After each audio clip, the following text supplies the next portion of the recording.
Friends, welcome back my YouTube channel. आज आप इस वीडियो में देखने वाले हैं ये प्यारा सा क्वेश्चन जो कि आपके सामने है। 0/0 का मान क्या होगा। इसके 4 ऑप्शन दिए गए हैं और इन 4 ऑप्शन में से कोई एक ऑप्शन सही होगा, उसको आपको छांटकर अपनी उत्तर पुस्तिका में लिखना है।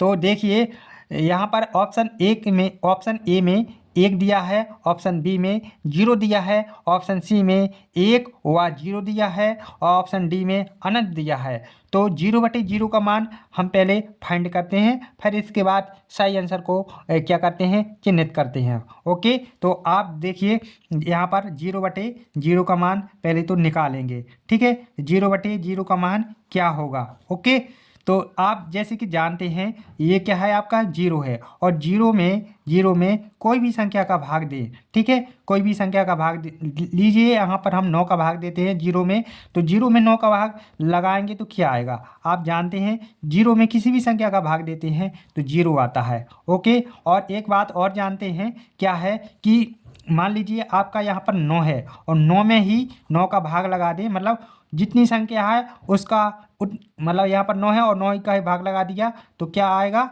1 आएगा। ठीक है, मेरा कहने का मतलब यहाँ पर ये है, जितनी संख्या है उसी का भाग लगा दी, जो संख्या दी गई है उसी का भाग लगाएं तो 1 आता है हमेशा। ठीक है, ये आपने यहाँ पर देखा और इस सवाल को भी आपने देखा तो इन तीनों में एक चीज़ देखी होगी। देखो यहाँ पर क्या है, आपका 0 है। ठीक है, और दूसरी बात नीचे भी 0 है, 0 में 0 का भाग लगा रहे हैं, मतलब ये दोनों समान हैं। तो इस वाले नियम के अनुसार 0/0 का मान क्या आना चाहिए, 1 आना चाहिए। और इस वाले नियम के अनुसार क्या आना चाहिए, 0/0 का मान 0 आना चाहिए। लेकिन ये दोनों ही आंसर आपके गलत होंगे। ठीक है, तो ये आपके दोनों ही आंसर गलत होंगे। अब सही आंसर क्या होगा, तो देखिए आपका सामने सही आंसर भी बता रहे हैं।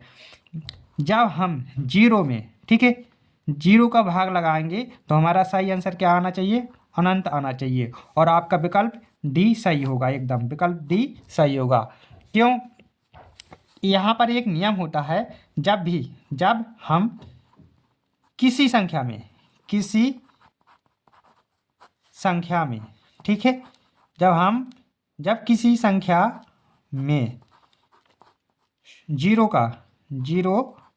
का भाग लगाएं, भाग करें तो अंश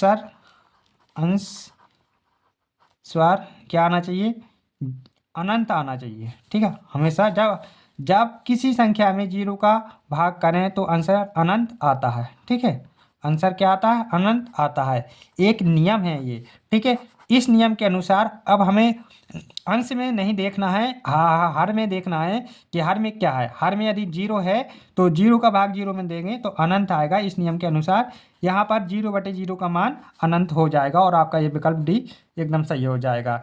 ओके, क्वेश्चन नंबर 2 आपके सामने है, n/0 का मान क्या होगा। देखिए यहाँ पर कोई भी n का मान कोई भी हो सकता है। n बराबर आप जानते हैं, n बराबर क्या हो सकता है, 1 2 3 4, ऐसे कोई प्राकृतिक संख्या हो सकती है या पूर्ण प्राकृतिक संख्या कह लें तो यहाँ पर 0 भी हो सकता है n बराबर। ठीक है, तो जब देखो आपने अभी देखा है कि यदि 0 को छोड़ दिया जाए, ठीक है, 0 को छोड़ दिया जाए, यदि प्राकृतिक संख्या हो और ठीक है, तो n/0 का मान हमेशा क्या आएगा, n/0 का मान क्या आएगा, अनंत आएगा। और यदि 0 भी हो तो भी अनंत आना है। आपने देख लिया है 0/0 का मान अनंत होता है। तो ये भी आपको क्वेश्चन समझ में आ गया होगा कि n का मतलब क्या होता है, कोई प्राकृतिक संख्या का वैल्यू होता है। ठीक है, तो n बराबर प्राकृतिक संख्या, तो n/0 का मान अनंत होगा। यदि आपको ये वीडियो पसंद आई हो तो प्लीज़ वीडियो को लाइक कर देना और चैनल पर न्यू विजिट कर रहे हैं तो प्लीज़ चैनल को सब्सक्राइब कर लेना और बेल आइकन दबा के रखना, ताकि मैं इस प्रकार की कोई भी वीडियो अपलोड करूं आपको सबसे पहले देखने को मिले। Thank you for watching my YouTube channel.